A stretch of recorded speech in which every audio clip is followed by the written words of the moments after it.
Record it. Okay. Ro, go ahead. Introduce yourself. So hi, everyone. My name is Moed. I'm a coach as well. I write content online about polyamory and relationship anarchy, relationship skills, and personal growth. I am solo polyamorous, and I feel that that is something, it's a perspective that's lacking somewhat in some parts of the polyamorous discussion, or there's definitely some misunderstandings around what it means. So really excited to have everybody here today and to hear some of your questions later. And I hope that Roy and I can clarify some things, talk about what coaching is, what solo polyamory is, the challenges we face as solo polyamorous people, and lessons from solo polyamory, things like having an abundance mindset. So Roy, since we've started recording now, maybe reintroduce yourself just so that we have that recorded. Yeah. So I'm Roy Graff. I have a website called openrelating.love, and I'm on Instagram as Open Relating. I started over a year ago to write about conscious relating, so basically open communication and alternative relationships. I'm not focused only on polyamory. I work as a relationship coach, working with people in any relationship dynamic, but I am mostly focused on people being conscious about what relationship dynamic is right for them.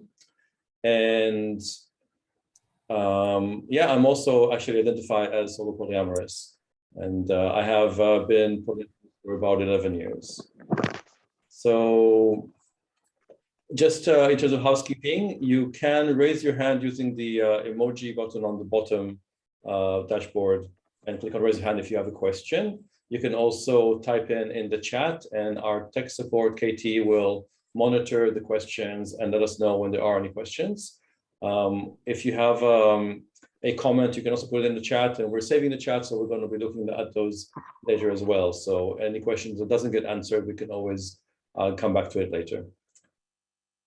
Right. Yeah. So, Ro, I think when we prepared for this, and we also did an IG app to talk about what we're going to kind of talk about, I think we started by maybe thinking we should explain what is coaching and how is coaching different to therapy.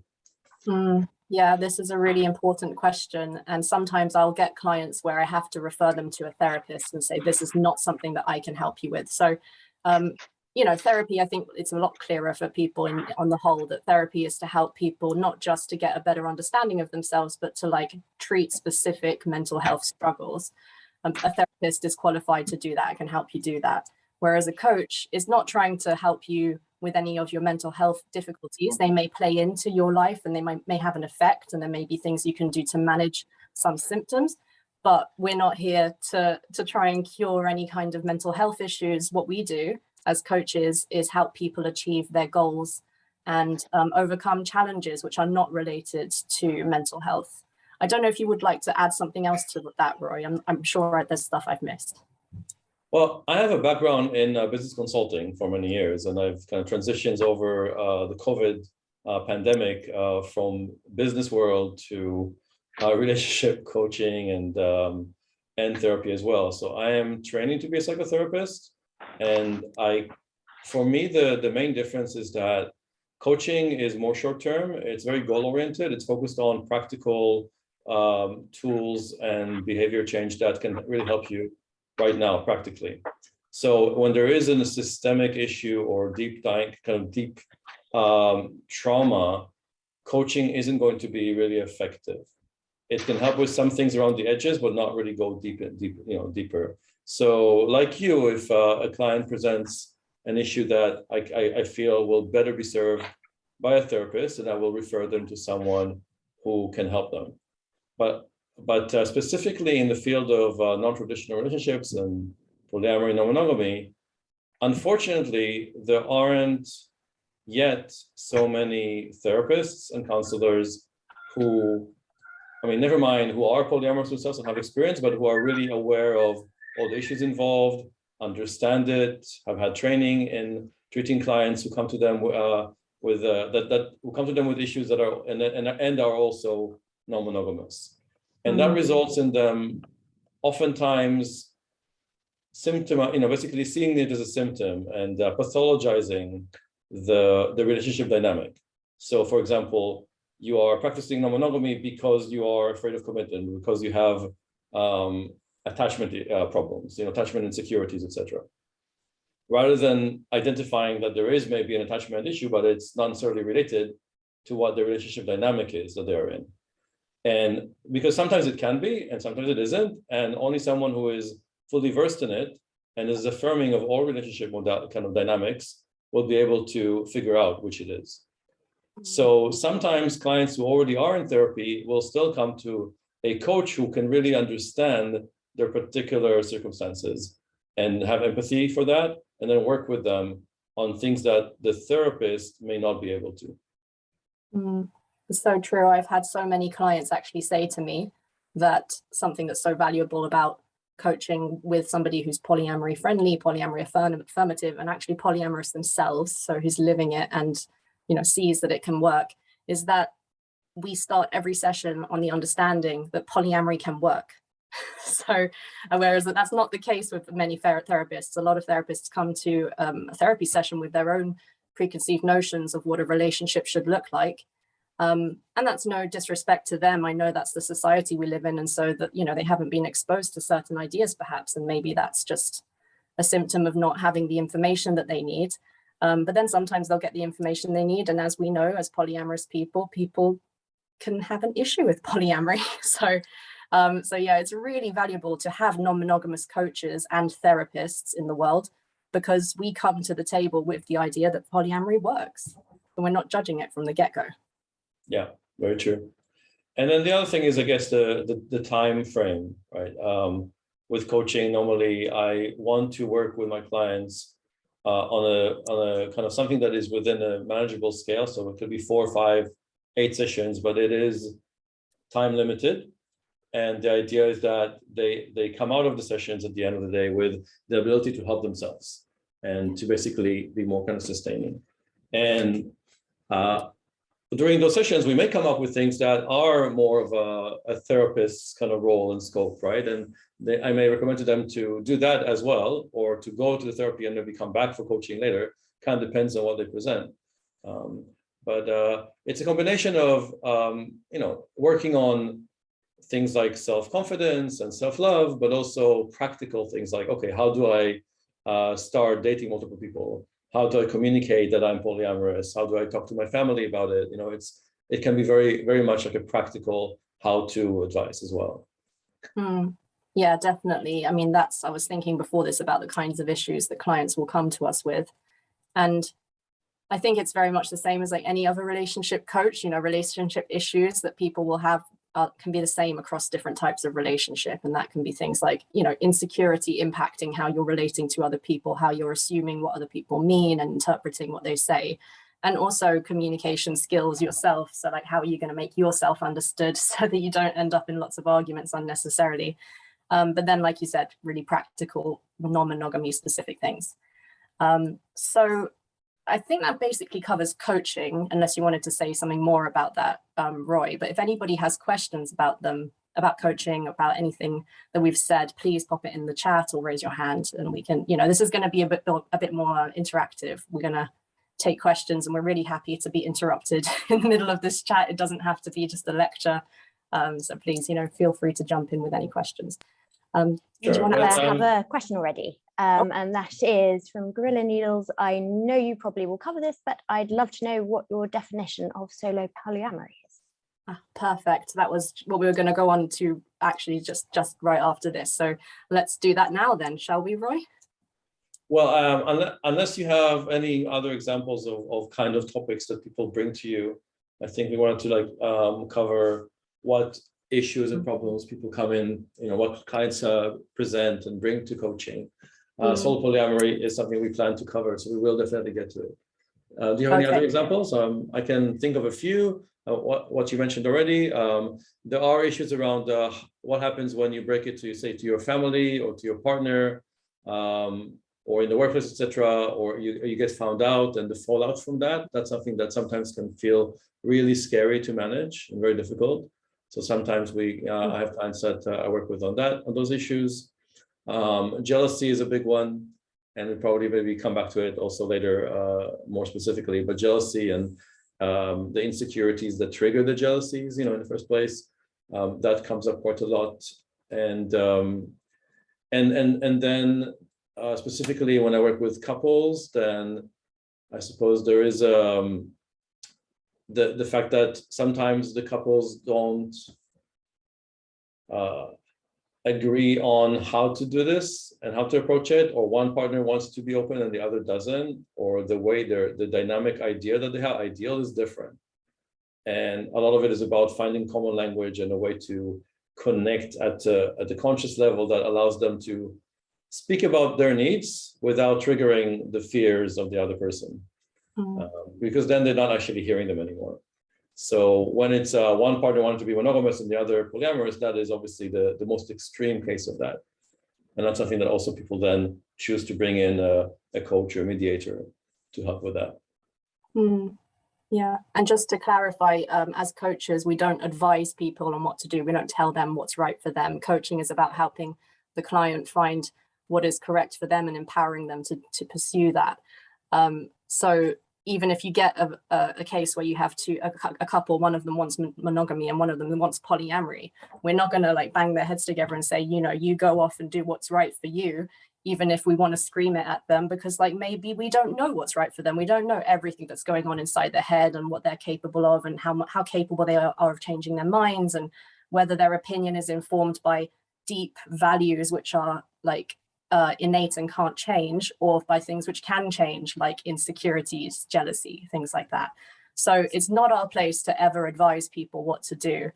So some of you might be thinking, oh, it must be really obvious what someone should do and you must want to tell them what to do all the time. But no, the whole point of coaching is that the client knows what's best for them. They are resourceful and whole on their own, and they don't need us to tell them what to do. They just need us to guide them and help them think about what they want to do.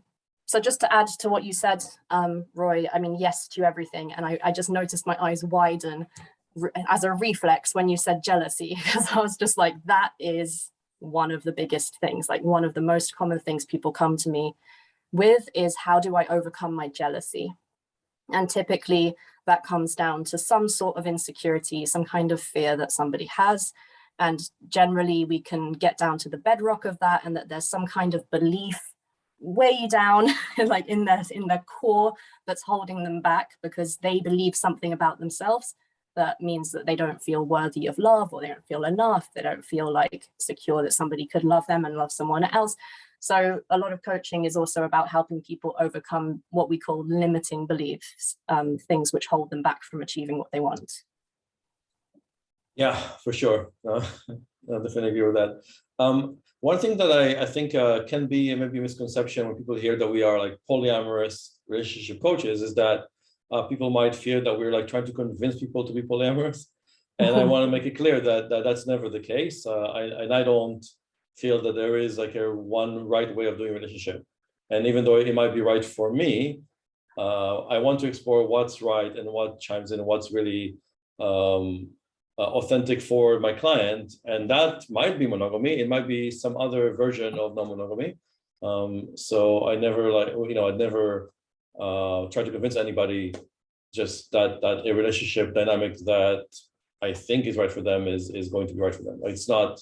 So, and I think that's especially important if, let's say, the case where I mentioned before, when one partner is monogamous and the other is not, or somebody came out to the partner as polyamorous, is that coming to a coach or a therapist that is polyamorous isn't like going to be going into a place where they'll try to brainwash you, right? It's really just about being open and accepting that there are lots of different dynamics, and there is a way for you to design the relationship that really works for you. Exactly. Yeah. So I think just because we're polyamorous doesn't mean we're biased. It just means that we know it can work. It doesn't mean we know. It doesn't mean that we think it's the only thing that can work. Yeah. Right. Are there any other things that come to mind about things that clients bring to you? Not right now, but if it does, I'll share it later. And I guess to mention that also, I don't know if you've had monogamous relationships, but most of my relationships in the past have been monogamous. I'm polyamorous for 10 plus years, monogamous before that for 20 years. So I definitely understand both, like all of those sides. And I wish there was someone early on in my kind of dating life that sat me down and said, hey, there's all these different dynamics and opportunities to explore relationships in different ways. And you don't have to, there's no right way of doing it. There's no default.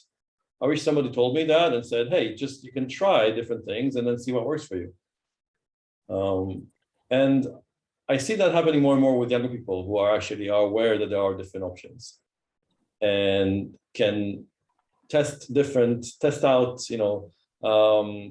different dynamics and see what really works for them. And not just commit to something blindly because it was assigned to us by, I don't know, by the government or by God or something. Yeah. Right. Yeah. I feel old, even though I'm not, by any objective standards, like I'm not old, but I feel that people who are 5 years younger than me live in a different world. Like they've grown up with such a different conversation about what relationships are. So there's a huge difference between people in their early 20s at the moment, I feel, and people in their late 20s. There's just been such a massive cultural shift around the discussions about relationships. Mm-hmm. We got a question actually, which was specifically about coaching. So I think it would be good to have a look at that first before we move on. Okay. I'll read it out. So as someone who's currently in therapy, but feeling like I'm coming to an end of its usefulness as I'm moving into polyamory/kink, would coaching be a good next move, or trying to find a kink/poly-friendly therapist? What are your thoughts on this, Roy? I'll let you. It's worth, a lot of coaches and therapists might offer you like a short session or a free session, or even paying for one session and seeing how you connect and what you feel you can get from that exchange with that person might be a good way to try. You don't know until you actually meet the person and see what dynamic you can build together. If it kind of depends on where you are with your therapy. I mean, I hear that you're finding that the current therapist can't help you further because they're limited in terms of understanding of kink and polyamory, and that's totally fair. And I've spent sessions with a therapist where I had to basically teach them about what polyamory is, what kink is. Like they weren't judging me or anything; they just didn't know, and I spent all the time just explaining to them rather than getting help. So it is easier. It is probably easier in terms of the range of people available to find a therapist that doesn't have that specific knowledge base, and then supplementing it with a coach who has deep knowledge about polyamory, non-monogamy, about kink and BDSM might be just an easier way to quickly get those needs met for where you are right now in terms of how much research you're going to do to find the right fit. But if you do find a therapist that also is kink aware and affirming and polyamory aware and affirming, then if you're still working on certain deeper issues in your therapy, that might be for me, that might be the first path. But if that doesn't work, you can split those two as well. Yes. I mean, very well said. I have really nothing to ask. There was a follow-up question from the same person saying, can I look, is there a place where I can find poly-friendly therapists? And I think, yes, there is. There's a website. I can't remember exactly what it's called. I think it might just be poly-friendly. Well, there is a poly-aware therapist, but that's more US based. There's a Pink Therapy in the UK that lists a lot of definitely kink friendly therapists. And most people who are also kink friendly are going to be also LGBTQ friendly and also more largely polyamory friendly, if not themselves experienced. So that's Pink Therapy. Yeah, it would be a shame to find a polyamory friendly therapist who's a kink shamer. I think that would be quite an unusual mix. Yeah, I doubt it. So, not that polyamory is kink, but just there's a lot of intersection. Shall we talk about solo polyamory? It's a favorite topic of mine. Yeah. So, okay, so like my understanding of solo polyamory, my definition of it, because I know that people have different ways of defining these things, is that Solo polyamory is the rejection of the relationship escalator, the rejection of the idea that we have to go from meeting each other to getting married. Like that is an essential part of a relationship. You have to live together. You're supposed to want children together. All of those things I reject. There's also an emphasis on autonomy and independence, which I really like, and which I think is very much connected to abundance mindset. Somebody needs to mute themselves. Okay, we're good. Feedback there. Yeah, so it's very much related to abundance. Like having abundance, we'll come to later, but there's an emphasis on you being in the driver's seat, you being the sort of driver of change in your life, and believing that change is possible. And I believe that in solo polyamory, this emphasis on autonomy means that you kind of have to adopt an abundance mindset for it to not drive you mad doing it. Other elements of solo polyamory, I can't think right now. That I would guess, like generally speaking, would you agree that there's generally a non-hierarchical approach to polyamory from solo people, or would you say that's not true? Or is that just me? It's me as well. I don't think it's it's like an obligatory part of solo polyamory, but it tends to be that people consciously who want to focus on the relationship with themselves and who are not looking to particularly nest and have a primary partner are also going to be more egalitarian in their approach, but I don't think it's necessary. I think that for some solo polyamorous people, they might still have a partner that they see more regularly and maybe prioritize for certain things like family holidays, etc. And that can be a combination of convenience and just emotional connection.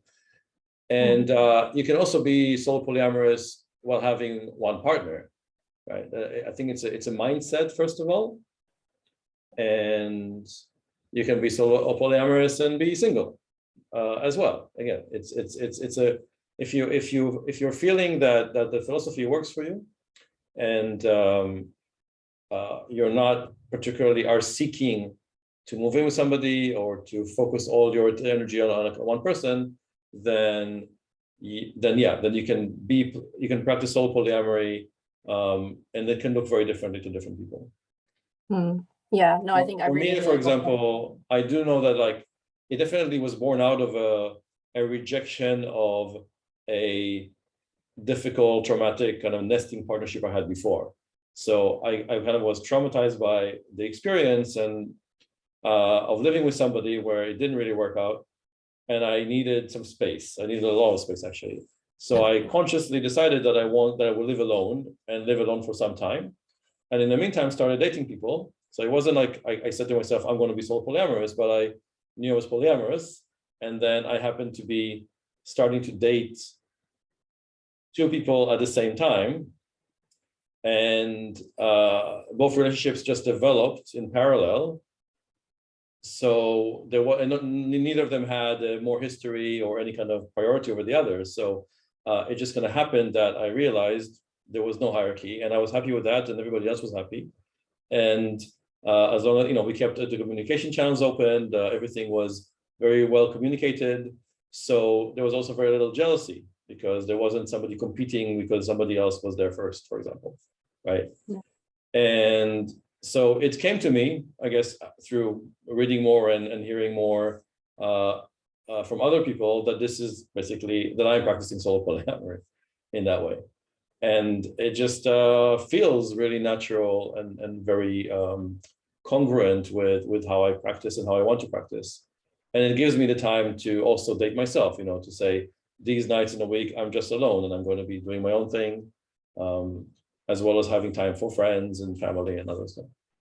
Yeah, which is of course something that anybody can do, even if they don't identify as solo polyamorous. You can take time for yourself. But I think the difference is that we use this label to signal to people that that's an important part of our lives. That's a priority as much as our connections with other people, our connection with ourselves. I think I really related with what you said about coming to solo polyamory out of a kind of less than ideal nesting situation. Same for me. And I was in a monogamous relationship, where we were nesting, we were talking about children, about marriage. And so as far as society was concerned, I had everything I should want, but I was really miserable. I mean, that's for a number of reasons, but partly because I don't think I wanted any of those things. And as soon as that relationship ended, it felt almost like a spell had been lifted, and I was like, oh my God, I'm free. I don't have to do any of this. I don't have to live with anyone ever again. And I was just like, this is exactly what I need for this. I don't know how I didn't realize before that this is what would suit me the best. It just took me a while to get there, I guess. And I also have an inkling that, you know, society has some part to play in why I didn't realize, and the sort of expectations put on people in general and on women as well specifically. Yeah, I then realized that a solo lifestyle was right for me. And similarly to you, relationships have just sort of developed naturally. I don't have anybody who I call my primary or anchor. I don't formally sort of as an agreement prioritize one person over the other. We just try to be ethical and fair and considerate of each other as much as possible. And when we're not being ethical and fair and considerate, we talk about it and we try to own up to it if we notice. So yeah. Mm-hmm. We have another question in the chat, I see. Wow. Okay. We do indeed. I'm trying to read that one out. Yes, please. It is from Johnny, and it is, my friend is in a long-term monogamous relationship.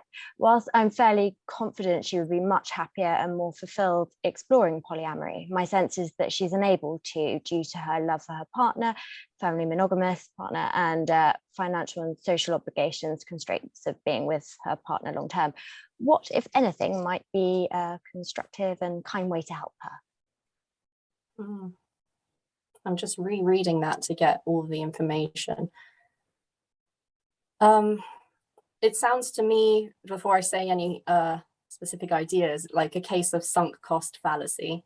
And if any of you haven't heard of this idea before, the idea is that once you've spent time and energy and resources on something, so you've sunk some cost into something, it's harder to make decisions that will which would be where you'd have to admit that all of that effort was for nothing, basically.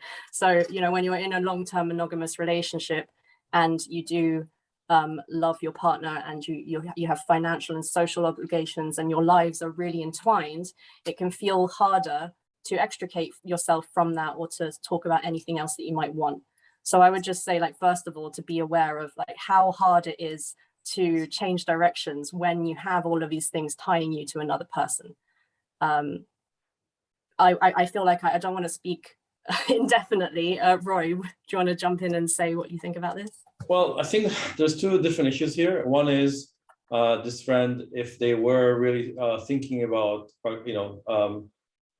trying out polyamory, it's something that they want for themselves and they feel trapped, then I think that working on getting the relationship to the place where they can actually discuss these issues with their partner is really important. Just build up that intimacy and the ability to communicate.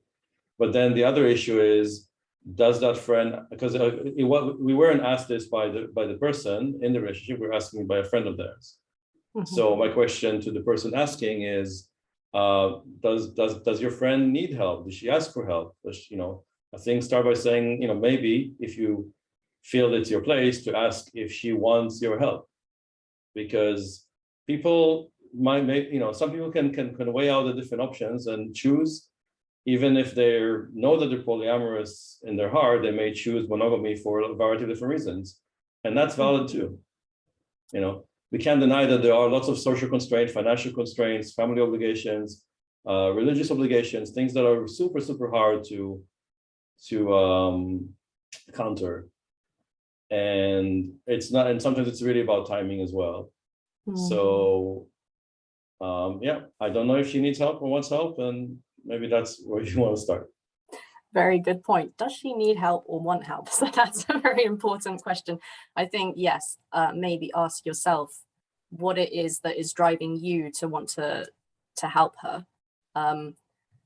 Because I'm not suggesting it's anything in particular, just an open question for you to consider. What is it that you're trying to get from helping her? Is it that is there some sort of secondary gain there? But my advice in general, when you're dealing with somebody where you kind of you have a feeling that you know what they want, but you know that they're not going to listen to you if you just come out and say it, just ask questions, be really curious, ask lots of questions. Try to avoid any kind of leading questions and just be really open-minded and curious. And if you are correct that she would be much happier and more fulfilled exploring polyamory, then just by talking about it, she will realize that herself. That's my perspective. Yeah, I think I just see some of the comments. They're not really questions, but comments, and there is overlap between solo polyamory, I think, and relationship anarchy principles. And for me, I mean, reading and learning more about relationship anarchy has definitely helped solidify some of my own worldviews around how to practice solo polyamory for me. So I do believe that that some of my platonic relationships, friendships, are just as important in my life as my romantic and sexual relationships. Sometimes even more so than certain, relationships.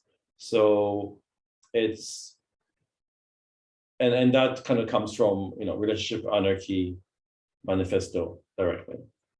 So that's something that if you're interested in understanding like why solo polyamory might be the right thing for you, then kind of educating yourself more on relationship anarchy can be a good way of doing that. Also examining where you might have codependency tendencies in your relationships. Is there a pattern?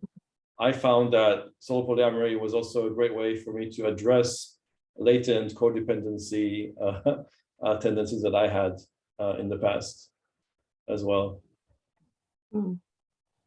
I mean, I don't want to push you to say anything you're not comfortable sharing, Roy, but I'm really curious, can you think of any examples that you would be comfortable sharing of codependency that you've Yeah, of course. So I used to have mostly in my monogamous relationships, but then also in my early polyamorous relationships, this urge and tendency, almost like a need to fix the other person, to basically find someone who kind of needs me to be their savior, and to see if I can sort out the problems in their life, kind of rescue them, essentially.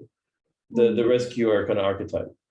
And inevitably, I would meet people who wanted that, who basically had the opposite codependency urge of finding somebody to rescue them. And that kind of makes sense, but also it can lead to a very unhealthy dynamic of power imbalances, of feeling somehow, I have control, and then getting to the point of, even if I was able to help in some way, then feeling it's like somehow maybe I'm owed something, or I should have more say in a relationship because of this kind of outsized influence I may have. And that all is very unhealthy. So it led to me being kind of a perfectionist and demanding certain standards and stuff like that. And sometimes it was just a way for me to feel like I have some control in my life where I lost control in other areas, in my work or other parts of my life. And realizing through solo polyamory that we do have to, first of all, focus on how we can be kind of regulate ourselves, be self-sufficient, take care of our own needs first so we can be there for others. And that it's not my job to fix anybody. Well, it is kind of, but that's just new. That's the last couple of years. But it's not my job to fix anybody in my personal relationship. And so just like, first of all, letting go of that pretend responsibility that I thought I had, and accepting people for exactly who they are without the urge to want to change them. That was a big learning for me. And solo polyamory keeps a bit of I guess it prevents that kind of relationship escalator step of working towards moving in together and meshing our lives. It's something that's not in the equation. And again, just with the caveat, some people who are solo polyamorous can, might choose to live with a partner or with a friend, or and still have a shared life. But for me, living independently alone and meeting my partners exactly as equals was very helpful to get over those early tendencies and get rid of them. Yeah. Beginning with the understanding that you don't have to follow a specific path. and that actually you're going to have to communicate at every step of the way to make sure that you're on the same path. And if you're not on the same path, then maybe that's when you need to part ways. I think, yeah, a much more sort of laissez-faire attitude to relationships than I used to have, but in a really great way. Laissez-faire has a negative connotation, but I think it's just kind of a hands-off, like, it'll be what it will be. You know, like we know what we are to each other, and we're going to keep communicating about that, keep demonstrating that to each other. We don't need to have these markers of a successful relationship in order to have a successful relationship that's built on love and fun and effort and caring and all the good things that we get out of relationships. Well, thank you so much for sharing that, Roy. I really appreciate it. Just one thing to add, just as a side note, is that I often come across it in my own dating life where I say I'm solo polyamorous, and often the response is, well, so you just don't want to commit, or you're just dating around, or you're basically building a harem. What else have I heard? Yeah, you're not interested in being serious with anybody. It's just casual. What's the difference between that and being single? That's a lot of the comments I hear. I don't know if you've heard similar things. Yeah, maybe not so much about the harem thing, but because that's a gender specific one, but everything else for sure, a million times. It gets a bit frustrating, but I guess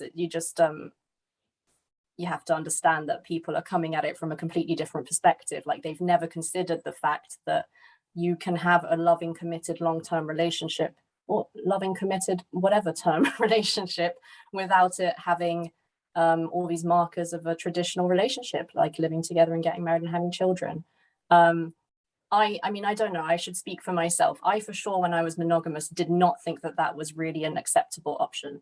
When I was in a relationship, the aim was to, first of all, live together and then get them to marry me, choose me. So that was my perspective. So speaking for myself. So now that I'm solo polyamorous, I just don't see it that way anymore. And it really, like, sometimes blows my mind talking to people who still do, because it's amazing how quickly the human brain adapts and sort of accepts something as normal. And then everything else that came before, you're like, really? I thought that. But yeah, of course we can have committed relationships without all of those things. Commitment, as polyamorous people, we understand commitment is not merely sexual and romantic exclusivity. So we can also, I hope, make that leap of understanding that commitment is not limited to living together, having babies and getting married.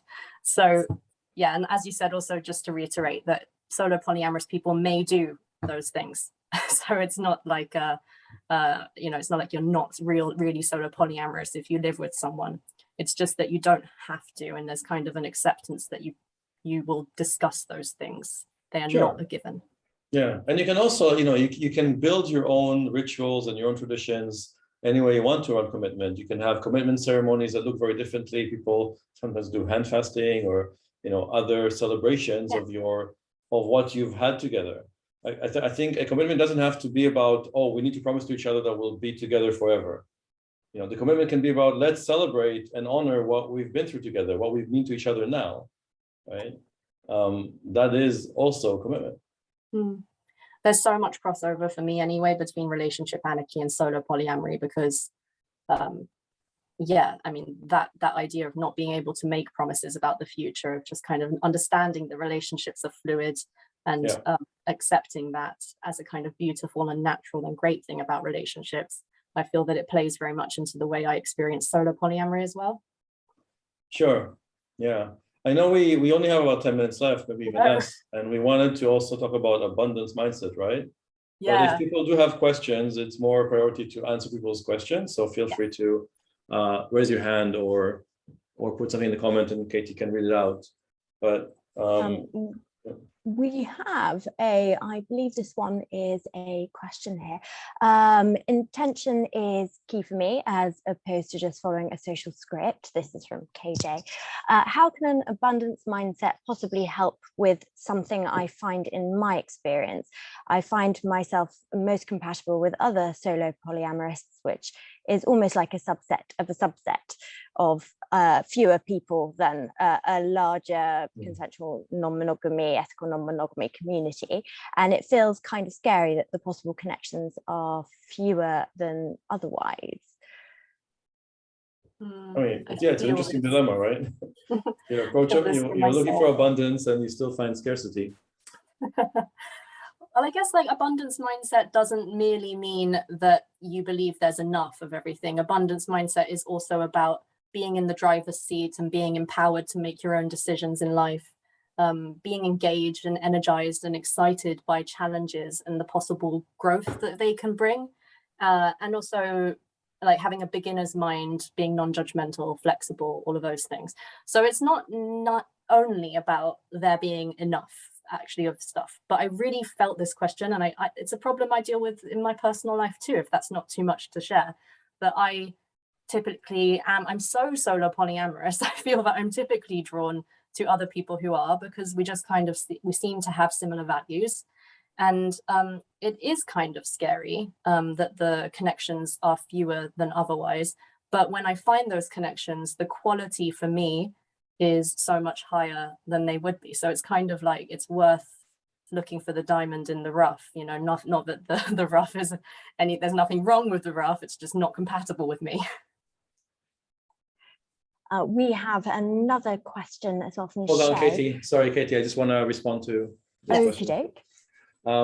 Yeah, well, for me, where abundant mindset kind of comes in is that I don't necessarily see limits to people who have to be compatible with me and see everything eye to eye with me, and we have to kind of agree on all the values, right? There are certain values that are really important, like freedom, like respect, like independence, autonomy, etc.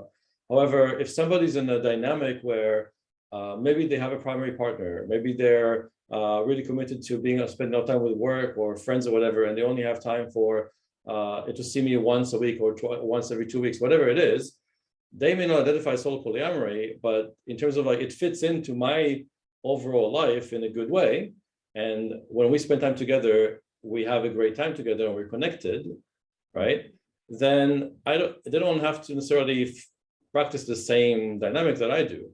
Or on the same token, somebody that lives in a different country that I may only see once every few months, but when we, like a comment, for example, what they're doing the rest of their life, whether they're solo polyamorous, whether they're married with kids, whether they're, it doesn't really matter. If we find the time to kind of spend together, to have that quality experience together, and it works and it makes us happy, then that's great. And that's, for me, how I see abundance. Like, I just reframe what relationship actually needs to look like. Like, relationship doesn't have to be what, we see, because oftentimes people tend to replicate what they see, even if it's with slight changes, it still very much follows a similar thing. So, for example, an open relationships has all the hallmarks and symbolism of monogamy, with people also having sex with other people. And usually the other people that they see are not involved so much in their regular life, with family and friends and work. So it's just a little bit different. And then if you're, and I think that also it can be why marriage is still so important, even for, say, gay people who fought really hard to get marriage to obtain the same rights. And then my question is, why is marriage such an important thing? Why can't we just abolish marriage as an institution that gives you all these like additional rights and privileges? Why don't we just give those privileges to everybody who is in a committed relationship, for example? So yeah, that's how I apply kind of abundance principle. Katie, go ahead. So our next question from Shay, can solo polyamory as a lifestyle continue to work as we age? What has been your experiences of working with clients who are entering the final years of their lives? Well, I mean, the oldest client I've had was in their late 40s, so I wouldn't call that the final years of their life. But I understand the spirit of the question. We kind of sold this idea that as you grow older, it's really undesirable to be alone, to grow old alone, that you're supposed to be sitting in your rocking chair with your long-term partner, holding hands on the porch. But I would say that one of the things I found as a solo polyamorous person, just like Roy said earlier, actually, is that all of my friendships, I've managed to maintain them as like really important parts of my life. So I feel that my network of support is really diverse. And I feel that even if I I mean, I could maybe, it may be in 50 years time I'll feel differently, and, you know, I might sound like I might eat my words in the future, but I do think that having a network of people who care about you is more important than having a kind of hierarchical relationship or a committed in the standard sense relationship. And yeah, like we said before, commitment can mean all sorts of things, and you can have long-term committed relationships as a solo polyamorous person. So you won't necessarily be alone just because you're not meshing your life with other people's. Yeah, so sole polyamory definitely for me means to have multiple relationships that are long-term. Now, some of them might be shorter, some of them might be longer. There isn't an inherent value in how long they last, but I am like you just said, I'm also very interested in investing in having a wide support network that includes lovers and friends as well. And we all age together and support each other. When I'm 90, I mean, I'm 51 now, and I don't see any limits to my kind of this dynamic at this age group. When I'm 90, I may not want to have sex anymore, but definitely would value, you know, probably still value romance and intimacy and affection and friendship. And by having a good support network that doesn't apply all the responsibility of support to one person. To me, that feels quite scary to rely on just one partner for everything. Then I actually think that it's much more viable and sustainable for people in their later years. Yeah, exactly. Nothing else to say. I totally agree. I'm really aware of the time and that we're supposed to have a break before the next session. Are there any other burning questions, quick ones? If not, people can feel free to DM me on Instagram, or you can also go on Instagram and find my email there. And Roy, I'll let you speak for yourself on that, because I don't want to be inviting lots of DMs that you're not necessarily interested in. Why don't you, I mean, you can, I'm just putting my website and Instagram on in the comments. You can also share that there. Yeah, that's a good shout. Oh no, I've misspelled my own Instagram handle. There we go. So unapologetically, it's like the normal word, but with poly in it. That's the way to remember. And okay. Roy is open relating.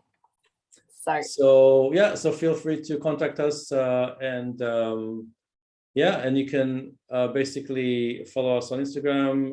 The content that Ro puts out and my contact, I think, is also pretty good, but it's also, you know, all really, really relevant and insightful content. And and we also both offer coaching sessions. And if one day you want therapy too. One day therapy as well, or you're doing your therapy practice, right? I'm doing, yeah, next year I'll start with therapy. Yeah, not ready yet, just yet. I have I'm also have I run a coaching club, which is kind of peer support and advice group sessions on Saturdays. Check that out as well. And the next session we're going to have at 4 o'clock is a conversation with Kate Smurthwaite, who is a comedian and polyamorous. And that's going to be, I think, a really great session to end on a high note and on a happy note. So we're going to close this session now, and you can click on the link back on the PDF or on the website. And we'll see you soon. Thank you. Yeah. Thank you all so much. Bye-bye.